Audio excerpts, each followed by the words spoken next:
یہ چینل بات کرتا ہے اٹھا کے منہ بھی شاہوں سے، جہاں کو باخبر کرتا ہے یہ مفلس کی آہوں سے۔ ناظرین گرامی السلام علیکم ورحمۃ اللہ وبرکاتہ۔ سیدھی بات کے تازہ ترین آج کی بات خاص بات میں آپ لوگوں کا استقبال ہے۔ ناظرین گرامی میں انصار عزیز ندوی اس وقت آپ لوگوں کے سامنے دن بھر سے آئی ہوئی کچھ اہم ترین خبروں کی تفصیلات لے کر کے حاضر ہوا ہوں۔ تفصیلات میں جانے سے پہلے ناظرین گرامی آپ کو اطلاع کر دوں کہ آج کے دونوں پرائم ٹائم شائع ہو چکے ہیں، جس میں اہم ترین خبروں پر تبصرہ ہوا ہے۔ جن احباب نے ہمارے چینل کو سبسکرائب نہیں کیا ہے کر لیں، ہماری ان ویڈیوز کو دوسروں تک پہنچانے میں ہماری مدد کریں، لنک کو شیئر کریں۔ ادارے کی مضبوطی، ناظرین گرامی آپ لوگوں کی مضبوطی آپ جانتے ہیں کہ آپ کو کرنا کیا ہے۔ آئیے ناظرین گرامی پہلی خبر کی جانب بڑھتے ہیں۔ پیام انسانیت فورم کے پلیٹ فارم سے ایک بار پھر قومی یکجہتی اور اتفاق و اتحاد کی روشن اور خوبصورت تاریخ لکھنے کی عملی کوشش کی گئی ہے۔ ندوۃ العلماء اور دیگر مدارس اسلامیہ کے 200 سے زیادہ طلباء نے اپنے ہندو بھائیوں اور دیگر مذاہب کے ضرورت مندوں کو خون دے کر ان کی جان بچائی۔ ساتھ ہی یہ بھی کہا ہے کہ جب جب وطن اور اہل وطن کو ضرورت پڑے گی ہم اپنا خون دینے کے لیے ہمہ وقت تیار رہیں گے۔ اس ملک کی آزادی سے لے کر تعمیر و ترقی تک ہمارے اسلاف نے ہمیشہ قربانیاں پیش کی ہیں اور ہم بھی اسی روش کا اعادہ کرتے ہوئے ہر ممکن قربانی پیش کرنے کے لیے تیار ہیں، طارق قمر نے یہ رپورٹ کی ہے۔ ناظرین، راجستھان کے پالی ضلع کے سمرپور تھانہ علاقے میں ایک بڑا سڑک حادثہ پیش آیا ہے۔ یہاں ایک بے قابو ٹرک کی ٹریکٹر ٹرالی سے زبردست ٹکر ہو گئی۔ حادثے میں 5 افراد جاں بحق اور 25 مرد و خواتین زخمی ہوئے۔ حادثے کے بعد موقع پر کہرام مچ گیا تھا۔ بتایا جا رہا ہے کہ واقعہ ضلع کے سمرپور پالڈی تھانے کے درمیان قومی شاہراہ پر پیش آیا۔ حادثے کے بعد مرنے والوں کی تعداد میں بھی اضافہ ہو سکتا ہے۔ ناظرین گرامی، مدھیہ پردیش کے وزیر داخلہ ڈاکٹر نروتم مشرا نے کرشن جنم اشٹمی کے موقع پر بڑا اعلان کیا ہے۔ وزیر داخلہ نے گوالیار سینٹرل جیل میں اس موقع پر منعقدہ تقریب سے خطاب کرتے ہوئے صوبے کی جیلوں میں بند قیدیوں کی سزا معاف کرنے کا اعلان کیا۔ وزیر داخلہ نے صوبے کی جیلوں میں بند قیدیوں کی 1 ماہ کی سزا کو معاف کرنے کا اس وقت اعلان کرتے ہوئے قیدیوں میں خوشی پہنچانے کی کوشش کی۔ ناظرین، ہماچل پردیش میں بارش نے بڑی تباہی مچائی ہے۔ کانگڑا میں جہاں انگریز دور کا چکی ریلوے پل ٹوٹ گیا، وہیں منڈی میں بھی بارش نے خاندان کو تباہ کر دیا۔ منڈی ضلع کے گوہر میں پردھان کا گھر مٹی کے تودے کی زد میں آ گیا اور وہاں سوئے ہوئے کل 7 افراد ملبے میں دب گئے۔ اب تک یہاں سے 3 لاشیں نکالی جا چکی ہیں۔ موسلادھار بارش کی وجہ سے منڈی اور کلو میں اسکول اور دیگر تعلیمی ادارے بند کر دیے گئے ہیں۔ اس کے ساتھ ہی 3 تحصیلوں چمبا، ڈلہوزی، سنگوٹا اور چوڑی میں تعلیمی اداروں کی انتظامیہ کو بھی 1 دن کے لیے بند رکھا گیا ہے۔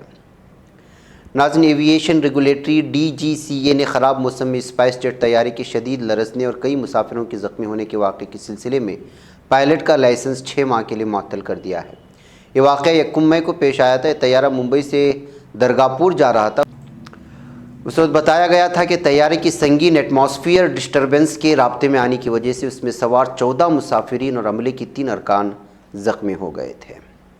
ناظرین، اتر پردیش کے لکھنؤ، سیتاپور سمیت کئی اضلاع میں دیر رات زلزلے کے جھٹکے محسوس کیے گئے۔ رات کو تقریباً 1:16 پر آنے والے زلزلے کی شدت ریکٹر اسکیل پر 5.2 کی تھی۔ اس کا مرکز لکھنؤ سے 139 کلومیٹر شمال شمالی مشرق میں 82 کلومیٹر کی گہرائی میں تھا۔ تاہم کسی طرح کی جانی یا مالی نقصان کی اطلاع نہیں ہے۔ زلزلے کے جھٹکوں کے باعث لوگ نیند سے بیدار ہو کر گھروں سے باہر نکل آئے۔ اسی دوران جنم اشٹمی منانے والے لوگ بھی گھبراہٹ میں پنڈال سے باہر نکل آئے۔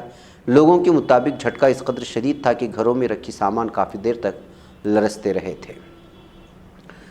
ناظرین، بہار میں سیاسی اٹھا پٹک کے درمیان اب بڑی سیاسی پارٹیوں کی نظر چھوٹی سیاسی پارٹیوں پر مرکوز دکھائی دے رہی ہیں۔ چھوٹی سیاسی پارٹیاں حالانکہ مستقبل کو لے کر اب تک اپنے پتے نہیں کھول رہی، لیکن وہ بھی اپنا نفع نقصان دے کر قدم آگے بڑھانے کو ترجیح دے رہی ہیں۔ بہار میں چھوٹی سیاسی پارٹیاں تو کئی ہیں، لیکن خصوصاً ووٹرز میں مقبولیت رکھنے والے چراغ پاسوان کی لوک جن شکتی پارٹی، رام ولاس اور مکیش سہنی کی وکاس شیل انسان پارٹی پر سب کی نظر ہے۔ یہ دونوں پارٹیاں ایسی ہیں جو بی جے پی کے ساتھ رہ چکی ہیں، انہیں بی جے پی کے ساتھ کام کرنے کا تجربہ بھی ہے، لیکن یہ بھی ابھی تک کھل کر کچھ نہیں بول رہی ہیں۔ ناظرین، سپریم کورٹ کے چیف جسٹس این وی رمنا نے کہا ہے کہ عدلیہ پر اعتماد کھونا جمہوریت کی بقا کے لیے خطرہ ہے۔ اے پی کے وجے واڑہ میں نو تعمیر شدہ کورٹ عمارت کا افتتاح انجام دیا تھا۔ اس موقع پر منعقدہ تقریب سے تیلگو میں خطاب کرتے انہوں نے کہا کہ اس بات کو یقینی بنانے کی ضرورت ہے کہ عوام کا بھروسہ عدلیہ پر سے نہ اٹھے۔ انہوں نے خواہش ظاہر کی کہ ججز اور وکلاء زیر التوا مقدمات میں جلد انصاف فراہم کرنے کی کوشش کریں اور وکلاء کو معاشرے میں تبدیلی کے لیے کام کرنا چاہیے۔ انہوں نے سینئر وکلاء کو مشورہ دیا کہ جونیئرز کی حوصلہ افزائی کریں۔ ناظرین، ادھر جموں کشمیر کے ضلع اودھمپور کے متل علاقے میں موسلا دھار بارشوں کے نتیجے میں زمین کھسکنے کے باعث رہائشی مکان زمین بوس ہوا ہے، جس وجہ سے اس میں موجود 2 کمسن بچے جاں بحق ہوئے ہیں۔ سرکاری ذرائع نے بتایا کہ ضلع اودھمپور میں جمعے کی شام سے شدید بارشوں کا سلسلہ شروع ہوا، جس وجہ سے کئی علاقوں میں لینڈ سلائڈنگ کے واقعات پیش آئے۔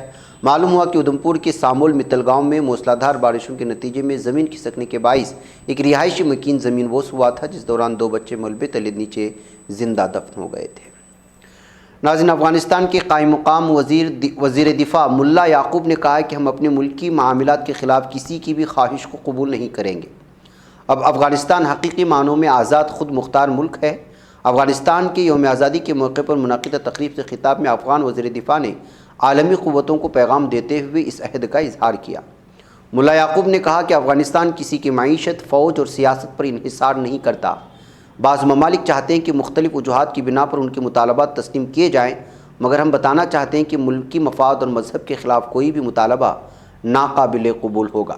ناظرین گرامی، جاپان نے ٹیکنیکی وجوہات کی بنا پر دارالحکومت ٹوکیو کے قریب واقع چیبا پریفیکچر میں عارضی طور سے تعینات V-22 اوسپرے طیارے کی پرواز پر روک لگا دی ہے۔ کیوڈو نیوز ایجنسی نے ہفتے کے روز جاپان کی وزارت دفاع کے حوالے سے یہ رپورٹ دی ہے۔ ناظرین، یمنی فوج نے اعلان کیا ہے کہ جنگ بندی کی خلاف ورزی کرنے والے ایرانی حمایت یافتہ حوثیوں کے حملوں کے نتیجے میں 5 دنوں میں 13 فوجی مارے گئے ہیں۔ فوج کی طرف سے ایک تحریری بیان میں حوثیوں پر الزام عائد کیا گیا ہے کہ انہوں نے گزشتہ 5 دنوں میں حدید، دالی، تعز، صدا، جیف اور معارب صوبوں کے محاذم پر 467 بار جنگ بندی کی خلاف ورزی کی۔ ناظرین گرامی، ادھر شام میں فرات ڈھال کے علاقے میں علیحدگی پسند دہشت گرد تنظیم PKK-YPG کے 11 دہشت گردوں کو غیر فعال بنائے جانے کا دعویٰ کیا گیا ہے۔ وزارت قومی دفاع کے سوشل میڈیا اکاؤنٹ پر جاری بیان میں کہا گیا کہ ہمارے ہیرو کمانڈوز نے فرات ڈھال کے علاقے میں ایک اور کامیاب آپریشن کیا۔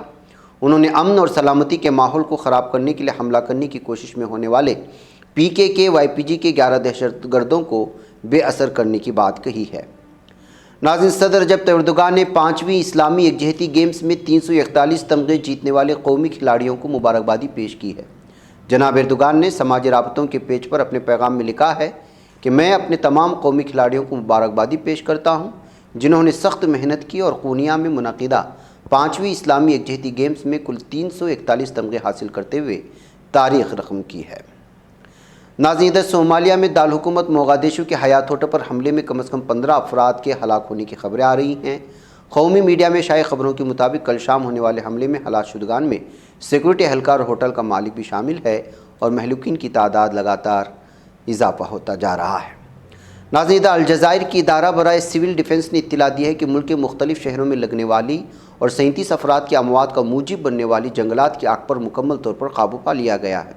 الجزائر کے قومی ریڈیو کے مطابق سول ڈیفنس کے انفارمیشن اینڈ اسٹیٹکس کے ڈائریکٹر کرنل اشور فاروق نے کہا ہے آج صبح تک ملک میں جنگل کی تمام آگ بجھا دی گئی تھی۔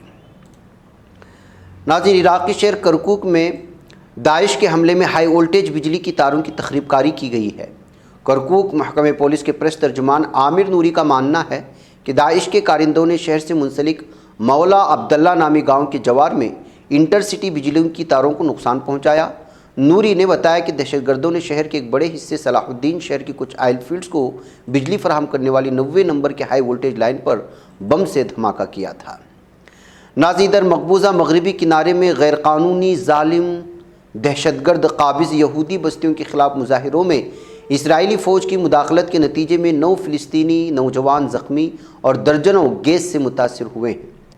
عینی شاہدین کے مطابق فلسطینیوں نے ہیبرون کے ضلع باب الزاوی کلکیہ کے مشرق میں کیفر کدوم اور مغربی کنارے میں بیت دیسن میں یہودی بستیوں کی تعمیر اور غاصب آباد کاروں اور ظالم دہشت گرد اسرائیلی فوج کے حملوں دونوں کے خلاف احتجاج کے لیے نماز جمعہ کے بعد مظاہرہ کیا تھا۔ اسرائیلی فورسز نے آنسو گیس کے ساتھ ساتھ اسلحے اور ربڑ کی گولیوں سے مداخلت کی اور ظلم و دہشت کی انتہا کی تو فلسطینیوں نے پتھراؤ کرتے ہوئے جواب دیا تھا۔ اسی سلسلے میں 8 ربڑ کی گولیوں سے 9 فلسطینی نوجوان زخمی ہوئے ہیں اور درجنوں افراد آنسو گیس سے متاثر ہوئے ہیں۔ ناظرین گرامی، آج کی بات خاص بات میں اتنا، انشاءاللہ پھر آپ لوگوں سے ملاقات ہوگی۔